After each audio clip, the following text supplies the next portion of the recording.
तुर्की में भूकंप के चलते बड़े पैमाने पर तबाही को लेकर विशेषज्ञों की एक राय सामने आई है। इसके मुताबिक देश में बिल्डिंग्स के निर्माण संबंधी कमजोर नीतियां और आधुनिक निर्माण नियमों को लागू करने में नाकामी भी इतनी बड़ी संख्या में मौत की वजह बनी। न्यूज एजेंसी एपी के मुताबिक विशेषज्ञों का कहना है कि रियल एस्टेट सेक्टर में उछाल उन क्षेत्रों में आया था जो भूकंप के नजरिए से संवेदनशील थे, लेकिन वहां आधुनिक निर्माण कानूनों की पूरी तरह अनदेखी की गई। भू विज्ञान और इंजीनियरिंग के विशेषज्ञ लंबे समय से चेतावनी दे रहे थे। हालिया भूकंप के बाद नीतियों और कानूनों के क्रियान्वयन में ढिलाई की नए सिरे से जांच की जा रही है।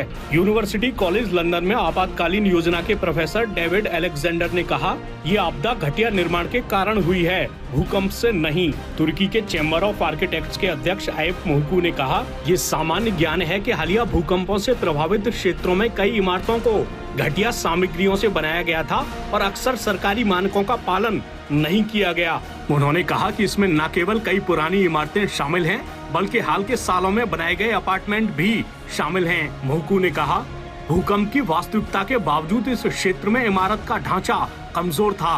विशेषज्ञों ने कहा कि समस्या को बड़े पैमाने पर नजरअंदाज कर दिया गया क्योंकि इसका समाधान करना महंगा और अलोकप्रिय होता और देश के आर्थिक विकास के एक प्रमुख इंजन को रोक देता।